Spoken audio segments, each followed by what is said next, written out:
నీకు వాగ్దానం ఇచ్చిన దేవుడు నమ్మదగినవాడు, నిన్ను విడువడు, నిన్ను ఎడబాయడు. ప్రభు నామానికి మహిమ కలుగును గాక. చూడండి, చాలా విషయాల్లో మనం అధైర్యం కలిగి ఉంటాం, కుంగిపోతాం, భయపడతాం. ఏంటి సమస్యలు, ఏంటి బాధలు, ప్రభుని ఆరాధిస్తున్నాను కదా, స్తుతిస్తున్నాను కదా, ఆయన సన్నిధికి వెళ్తున్నాను కదా అని చాలా విషయాల్లో మనం అలా మాట్లాడతాం. కానీ ప్రభు అంటున్నాడు, సమస్తము నీ మేలుకే. ఏదొచ్చినా ఒకటే, ఆయన మన మేలుకే పంపిస్తాడు. మన కీడు చేసే దేవుడు కాదు, కానీ మనకు ఆశీర్వాదం పంపించే దేవుడు. కీడు వెనకాల గొప్ప ఆశీర్వాదం ఉంటుంది, అది మర్చిపోకండి. చూస్తున్న ప్రతి ఒక్కరు లైక్ చేయండి, షేర్ చేయండి, సబ్స్క్రైబ్ చేయండి. ఈ ప్రాబ్లం ఏదున్నా మాకు తెలియజేయండి, తప్పకుండా మీకోసం మేము ప్రార్థన చేస్తాం. చదువుకుందాం. ఉదయకాలం ప్రభు నీకు ఇస్తున్న అద్భుతమైన మాట 2 కొరింథీ 10వ అధ్యాయం 18వ వచనం. ప్రభు మెచ్చుకుని వాడే యోగ్యుడు. దేవునికి స్తుతి కలుగును గాక. ఎవరు మెచ్చుకోవాలి? నేను మనుషుల, అధికారుల, నీ బంధువుల, నీ ఫ్రెండ్సా? ఎవరు మెచ్చుకున్నా నీ జీవితంలో ఏది జరగదు. కానీ ప్రభు నిన్ను మెచ్చుకుంటే, ప్రభు నిన్ను ఒప్పుకుంటే, ప్రభు నిన్ను పొగిడితే నీకెంత ఘనత, నీకెంత ఆనందం, ఎంత ఆశీర్వాదం. అంటే ఆయన మెచ్చుకునే విధంగా నీ మనసు మార్చబడాలి, ఆయన మెచ్చుకునే విధంగా నీ బ్రతుకు మార్చబడాలి. పాతవన్నీ నీలో ఆయన కనిపించకూడదు. ప్రభు నేను ఎంత మెచ్చుకోవాలంటే, నా కుమారుడా, నా కుమార్తె, ఎంతగా మారిపోయావు, ఎంతగా నా పోలికలోకి వచ్చావు, ఎంతగా నన్ను సంతోషపరుస్తున్నావని ప్రభు నిన్ను మెచ్చుకున్నప్పుడు నీకు అప్పుడు ఘనత కలుగుతుంది. అప్పుడు నువ్వు యోగ్యమైన వాడివట. అంతవరకు యోగ్యత మనకు ఉండదేమో. చూడండి, మనం దేవుని సన్నిధికి వచ్చిన తర్వాత, ఆరాధించిన తర్వాత మన ప్రవర్తన మారిపోవాలి, మన నడక మారిపోవాలి, మన చూపు మారిపోవాలి, మన ఆలోచన మారిపోవాలి. రోజు రోజుకు మనం వెలుగుతూ ఆయన పరిశుద్ధతలోకి వచ్చినప్పుడు ప్రభు నిన్ను మెచ్చుకుంటాడు. చూడండి, ఒక ఆయన్ని మెచ్చుకున్నాడు ప్రభు. ఎవరినంటే దావీదును గొప్పగా మెచ్చుకున్నాడు. దావీదు చూసి సంతోషిస్తున్నాడు, దావీదును చూసి ప్రభు హర్షిస్తున్నాడు. దావీదును చూసినప్పుడల్లా పొగడకుండా ఉండలేకపోతున్నాడు.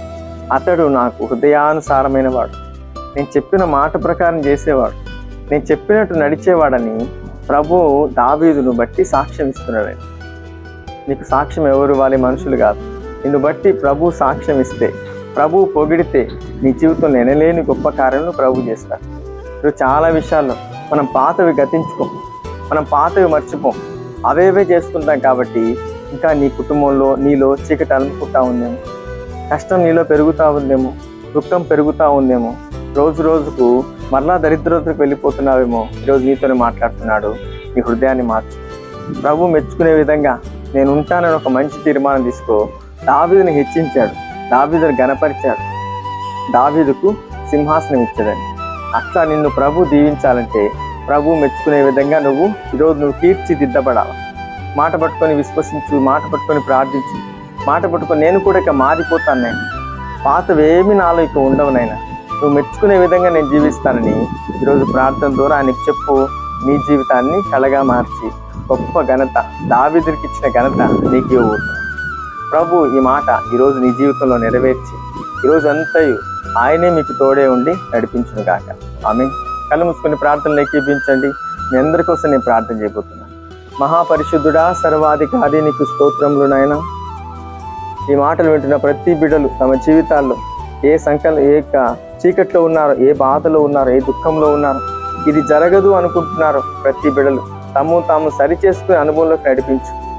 ఎప్పుడు నువ్వు మెచ్చుకునే విధంగా వారి బ్రతుకును మార్చమని ప్రార్థిస్తున్నాను. చీకట్లో ఉన్న వారందరికీ వెలుగును అనుగ్రహించండి. నువ్వు పొగిడే విధంగా వారి బ్రతుకు మార్చబడాలి. ఉదయకాలం మ్యారేజ్ డే, బర్త్డే జరుపుకుంటాం ప్రతి బిడ్డలను దీవించండి, ఆశీర్వదించండి. వివాహం కాని వారికి వివాహం జరిగించండి, జాబ్ లేని వారికి జాబ్ అనుగ్రహించండి, గర్భఫలం లేని వారికి గర్భఫలం అనుగ్రహించండి. చదువుకోవడానికి వెళ్తున్న స్కూల్ కాలేజీకి వెళ్తున్న ప్రతి బిడ్డలకు తోడుగా ఉండండి. ప్రతి బిడ్డలు ఏ శ్రమలో ఉన్నారు, ఏ దుఃఖంలో ఉన్నారు, ఏ శోధనలో ఉన్నారు, ఏ రోగంలో ఉన్నారు, ప్రతి బంధకాల నుంచి విడిపించమని ప్రార్థిస్తున్నా, స్వస్థత కలిగించమని ప్రార్థిస్తున్నా. చేయబూనుకొని ప్రతి ప్రయత్నం సఫలం చేయండి నాయన. ప్రతి కుటుంబంలో అలుముకున్న దరిద్రతను తీసివేయండి, చీకటిని తొలగించండి, అగాధాన్ని తీసివేయండి. ప్రతి బిడ్డలను, ప్రతి కుటుంబాలను వెలిగించి దీవించి నీ ఉన్నతమైన కృపతో నింపమని నజరేయుడైన యేసుక్రీస్తు నామంలో ప్రార్థిస్తున్నాం పరమ తండ్రి. ఆమేన్. వీడియో చూసిన ప్రతి ఒక్కరిని ప్రభు దీవించి ఆశీర్వదించును గాక. ఆమేన్.